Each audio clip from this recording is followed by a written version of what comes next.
क्योंकि ये भी कहते हैं लोग कि प्लांट में काम नहीं किया तो क्या किया, क्या एचआर किया, है ना। हाँ। तो इस कहावत का क्या मतलब है, इसके पीछे की क्या कहानी होती है जब लोग ऐसा कहते हैं कि प्लांट में काम नहीं किया तो क्या? देखिए आज के ज़माने में अगर मैं रिलेट करूं तो any young professional who has passed out from a management school, उनके 3-4 क्वेश्चन होते हैं। आप कैंपस में भी जाओ ना तो बड़े मुंडेन क्वेश्चन होते हैं उनके। What the timing of the office, is it a 5-day week और नॉट, है ना। What is Friday policy, dress code policy. आपको उनको इंटरव्यू लेने का मन भी नहीं करता है क्योंकि उनको काम के अलावा वो सारे क्वेश्चन पूछते हैं आपसे। और ये प्रीमियम इंस्टीट्यूट की बात कर रहा हूँ मैं, ये प्रीमियम इंस्टीट्यूट की बात कर रहा हूँ मैं, because I have been insistent in doing campuses myself throughout my career. तो ऐसी कि अगर आप टैलेंट लेके आते हो कैंपस से तो मेरे को पता नहीं अपने पर क्यों भरोसा है कि मैं जो लाऊंगा वो ठीक बढ़िया लाऊंगा, इसलिए मैं किसी और पे डिपेंड नहीं करता। I show that I go to campuses myself. हम लोग समय जब हम लोग को आए थे कैंपस का तो हमारे जितने क्वेश्चन पूछे गए थे सारे आईआर के पूछे गए थे, यूनियन के क्वेश्चन पूछे गए थे।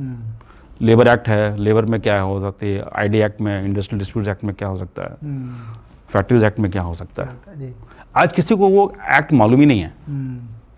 आप किसी को पूछने जाएंगे किसी भी बच्चे को तो किसी को लेबर एक्ट और जितने भी एक्ट्स हैं लेबर लॉज में किसी को पता ही नहीं है। आप चैट जीपीटी कर लेते हैं, आप तो चैट जीपीटी कर लेते हो, that is the only solution. उसमें बहुत फास्ट है वो लोग, बट बहुत सारे एडवांटेजेस भी चैट जीपीटी के। You want to have a speech so they can get you within 2 minutes, they'll give it to you. So technology को तो आपको अडॉप्ट करनी पड़ेगी, and a successful HR manager is that who adopts to the and who is flexible in adopting the technology also. So that is one big advantage. तो plant के experience में आप कहना चाहते हैं कि वो जो एक्सपोजर आता है वो उसका मेन फ्लेवर वही है जिसकी वजह से। देखिए I firmly believe that you get a head of HR position only when you have got a mixed balance of experience of a factory and corporate HR.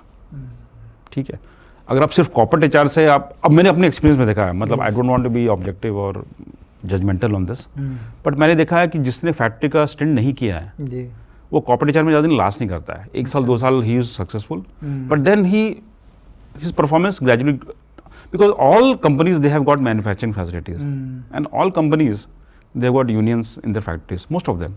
बड़ी कंपनी जितनी भी है मैन्युफैक्चरिंग की सारे में यूनियंस होते हैं, कॉन्ट्रैक्ट लेबर यूनियन होते हैं, परमानेंट वर्कर्स यूनियन होते हैं। अगर आपको उनको डील नहीं करना है, कर नहीं सकते, तो उसके लिए आपको spur of the moment answer भी देना पड़ेगा उनको। और उनके क्वेश्चंस बड़े अजीब अजीब होते हैं। अच्छा, सो एक बड़ा इंटरेस्टिंग आपको मैं सुनाता हूँ किस्सा है कि मेरी पहली जॉब जो थी, जब बड़ा मेरे में बड़ा नया जोश था, खरोश था एकदम कि कुछ करके दिखाना है।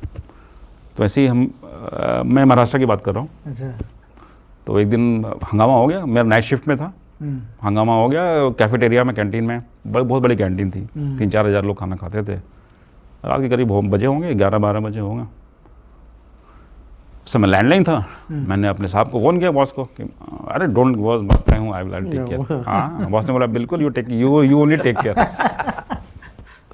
You only take care. पहुँच गया मैं यूनियन लीडर के पास, अपने ज्ञान देने में पहुँचा। मैं बोला कि भाई अब खाना हो गया, खाना में ख़राब है, कुछ हो निकल गया है तो कोई बात नहीं, घर पे भी होता खाना, वाइफ बनाती है खाना, तो हम क्या ऐसा झगड़ते हैं क्या तरह? तो उसने बोला वाइफ तो मेरे लिए बहुत कुछ करती है, आप कर दोगे क्या? So on a lighter when अगर हम देखा जाए तो दीज आर ऑल लर्निंग्स। तो ये आपको सिखाता है कि आप कैसे आप उसको बैलेंस कर सकते हैं, because when union comes with lot of violence and they have, वो एक जो स्पर ऑफ द मोमेंट होता है वो मेक और ब्रेक का होता है। अगर आपने वहाँ पर काम नहीं किया है तो आपको एक वर्कर का सह की कभी पता नहीं चलेगा, पता नहीं चलता जी। एक वर्कर है, एक कॉन्ट्रैक्ट वर्कर है, and they are also trying to make their ends meet. You have to show lot of empathy when you are dealing with them, and वो अब जब हम दिखाते नहीं हैं वो चीज़ ब्रेक हो जाता है। ब्रेक होता है तो then you hear of strikes, you hear of violence, ये सब चीज़ें होती हैं। तो जो एचआर हेड एक कॉर्पोरेट में बैठा रहता है ना, ही कैन एंटिसिपेट दैट, ये ट्रेंड ऐसा आ रहा है, ये signs, these are the telltale signs, this is a red flag. वो वही समझ सकता है, वो जिसने काम किया हो 10 साल 15 साल फैक्ट्री में काम किया, वो टेलटेल साइंस आपको देती है। एक दिन में फ्लैश ट्रैक नहीं होता है, it is a culmination of activities over a period of 1 month और 2 months, जहाँ लोग बात ही नहीं सुन रहे हैं वर्कर की, तो वो स्ट्राइक होती है। इस पे थोड़ा और बात करते हैं, क्योंकि मैंने भी 20 साल काम किया है कॉर्पोरेट में, और जो मैंने देखा है, मैं उसमें अपना पॉइंट ऑफ व्यू नहीं लाता हूँ, लेकिन मैंने देखा है कि आईआर का, यूनियन का बहुत डर भी दिखाया जाता है। कई मरतबा ऐसी सिचुएशन को मैंने देखा है कि जहाँ पे शायद प्रॉब्लम कभी उतनी बड़ी नहीं थी, लेकिन वो आईआर इशू हो जाएगा, और इस तरह का एक भय भी दिखाया जाता है। तो कितना सच है या कितना उसमें हमने क्रिएटिविटी है, और क्या वाकई भी इतना डिफ़िकल्ट है यूनियन को हैंडल कर पाना, और क्या है कि जो हम इस काम को आसान बना सकते हैं, और कहाँ पे ये मुश्किल हो जाता है, जैसे आउट ऑफ कंट्रोल चला जाता है? See, I understand your question. I think, and similar situation we also face. When you're sitting in the corporate, a lot of HR managers, they tell you, but आप when you have worked in the plant, you know कि भाई आप सच बोल रहे हो कि झूठ बोल रहे हो, you can be judgmental on that. ठीक है?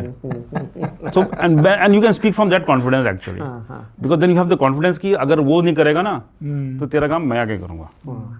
The biggest difference आजकल क्या है, हम लोग के समय में ना कुछ होती थी प्रॉब्लम ना फैक्ट्री में, हम बॉस को बोलते थे जो दिल्ली में बैठे हैं, बॉम्बे में बैठे हैं, बोलते कि बॉस आपको आने की जरूरत नहीं, मैं हूँ, मैं कर लूँगा. आज के ज़माने में ना स्लाइटेस्ट कुछ होता है ना, अरे बॉस तुम देख लो, फोन करते हैं, बॉस ये हो रहा है. अरे तुम जनरल मैनेजर रैंक के आदमी, तुम निपटाओ ना वहाँ पे यार, क्या है, खड़े हैं हम लोग पीछे, आपके पीछे. Come back to some other question, जो बड़ा इंपॉर्टेंट क्वेश्चन है इनका, बहुत इंपॉर्टेंट क्वेश्चन है कि क्या हमें डरना चाहिए. सी मैं बहुत सारे यूनिवर्सिटी में जाता हूँ कोर्स करने, lot of people ask the same question. अच्छा. कि इज आईआर फेयरफुल. मैंने रियलाइज किया कि मेरी पोजीशनिंग चेंज हो गई है पहले से. अच्छा. अगर आज से 15 साल पहले का अशोक वर्मा को मैं देखता हूँ तो बहुत ही फेयरलेस है, कोई आएगा देख लेंगे, कर लेंगे. अब मैं पोजीशन अपना देखता हूँ तो मैं देखता हूँ कि नहीं, वो गलत स्टांस था. अच्छा. See the moment you start thinking the organisation as your own, you tend to make mistakes. Because when there is a problem, you have to take a holistic decision. It cannot be on your own prejudice. कि मैं देख लूंगा, मैं कर दूंगा, because at stake is 5,000 people, उनकी families है. आप वो स्टेक पे नहीं ला सकते हो. क्योंकि आपको जब डिसीजन लेना है तो number 1 it has to be collaborative decision. Management का इनपुट होना बहुत जरूरी है उसमें, और आपकी जो थिंकिंग है बहुत क्लियर होनी चाहिए कि आप जो भी एक्शन कर रहे हो वो आप और इंस्टिगेट तो नहीं कर रहे लोगों को. कहीं हम जोश में वो एक्शन कर जाते हैं जो और इंस्टिगेट हो जाता है, उससे मामला बिगड़ जाती है. बिकॉज जैसे मैंने पहले बोला कि कोई भी रिलेशनशिप बिगड़ती है, भाई डिवोर्स एक दिन में नहीं होता है ना. 1 साल 2 साल में थाली बचती है, थाली मारपीट हो तभी डिवोर्स होता है ना. तो इस तरह वर्कर और मैनेजमेंट का भी रिलेशनशिप है. आपको टेलटेल साइंस मिल जाते हैं, रेड फ्लैग्स आपको मिलने शुरू हो जाते हैं. अगर आप कॉर्पोरेट में बैठे हैं तो you have to have your ears and eyes to the ground. क्या चल रहा है, क्या नहीं चल रहा है, you can not depend. It's not mistrust. But it is very important to be hands-on. और hands-on वही हो सकता है. As HR head की बात कर रहा हूँ मैं COE रोल्स की बात नहीं कर रहा हूँ, मैं HR head की बात कर रहा हूँ. आप तभी हो सकते हैं जब आपने वो 10-15 साल में वहाँ पर आपने घिसा है, आपने काम किया है. फियरफुल नहीं होना, केयरफुल होना है. Correct, that's exact word. क्योंकि हम जब फियरलेस हो जाते हैं ना, हमें लगता है कि हम झेल लेंगे, आप सब कर लेंगे. बिल्कुल गलत है. You are putting the entire organisation at stake. Winning battles, losing wars. Correct. तो इंटरनल जो है एम्प्लॉय के जो कॉन्फ्लिक्ट्स वगैरह वो तो मैनेज हो जाते हैं जैसे आपने बताया. बट अगर कभी ऐसी सिचुएशन आ जाए जहाँ किसी को निकालना हो, है ना, किसी भी वजह से हो सकता है, फायर करना हो, कुछ ऐसा इंसिडेंट हो गया हो, वहाँ क्या करना चाहिए, कैसे वहाँ केयरफुल होना चाहिए, जो आप कह रहे हैं कि it is more about being careful not fearful, वहाँ पे क्या केयरफुलनेस होनी चाहिए? सी इसमें 2 थिंग्स आर वेरी इंपॉर्टेंट. हमने अपने कार्यकाल में देखा है और एक्सपीरियंस पे बता रहा हूँ मैं कि बहुत सारे मैनेजर बड़े रेक्लेस हो जाते हैं. कुछ अगर इंडिसिप्लिन हुआ, मैं फैक्ट्री की, चलो पहले फैक्ट्री की बात करते हैं कि बहुत सारी चीज़ें अगर किसी ने इंडिसिप्लिन कर लिया है या कुछ इंडिसेंट बिहेवियर कर दिया है, सपोजिटली निकाल दो इसको, कल से आना नहीं चाहिए फैक्ट्री में, बाहर होना चाहिए, गेट के बाहर करो, गेट के बाहर करो. हाँ, ये बड़ा गेट के बाहर करो. सी टाइम्स हैव चेंज्ड. ये पहले हो सकता था, अब नहीं हो सकता. इसमें बड़ा सिंपल से एक ही चीज़ आपको फॉलो करना है, principle of natural justice. Principle of natural justice क्या बोलता है कि amount of punishment given can not increase the proportion of crime done. ऐसे नहीं कि बंदे ने पेंसिल उठा ली तो आप उसके हाथ काट दो, ऐसा नहीं हो सकता. नंबर 2 है कि उसको प्रॉपर एक्सप्लेनेशन का टाइम दो ना. आप उसको सस्पेंड करो, बहुत ग्रेव है तो सस्पेंड करो उसको, but give that person time to explain. Inquiry, एक डोमेस्टिक इंक्वायरी होनी चाहिए.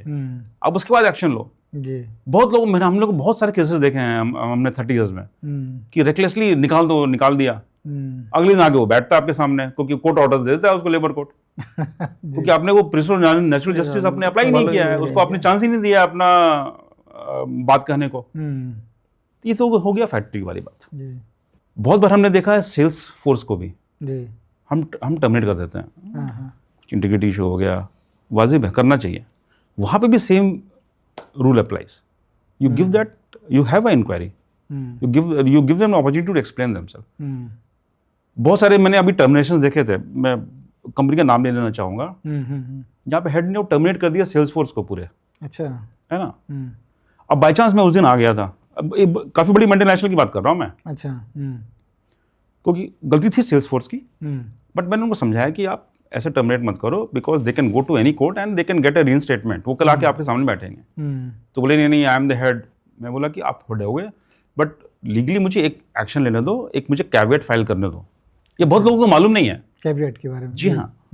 अगर आप किसी को अगर एक्शन लेते हैं, टर्मिनेट करते हैं या कुछ लीगल आप केस सूट फाइल कर रहे हैं, you should always go for a caveat from the organisation side. Just to clarify, हम ये रेगुलर जो ले ऑफ्स होती हैं ड्यू टू ऑर्गेनाइजेशन रीजन उसकी बात नहीं कर रहे हैं, ये परफॉर्मेंस जी हाँ, उनकी बात कर रहे हैं। जी हाँ। जी। सो अगर आपने कैविएट फाइल कर दिया है कोर्ट में, तो कोई भी जज उसमें एक्स पार्टी ऑर्डर नहीं दे सकता है। ही द जज has to call the organisation for listening to their side of the story. Otherwise वो तो कोई भी जाएगा और रीस्टेटमेंट लेके आ जाएगा और आपके सामने बैठेगा। कल आपने टर्मिनेट किया, वो आपके सामने बैठ के आज। तो ये चीज़ actually new age professional should understand that, you know, they should insist that if there is some action which is going to happen, they should have a proper legal remedy also. Process it should not, it should not come back on your face actually. अब बहुत सारे हमने देखे हैं instances, restatement हो जाता है, there is reinstatement with back wages, जी 50-60 लाख का बैक वेजेस आ जाते हैं। 20 साल पहले 25 साल पहले किसी ने कर दिया होगा तो 50-60 लाख के बैक वेजेस आ जाते हैं, और उसके रिटायरमेंट्स और बिल्कुल सब जोड़ के। बिल्कुल।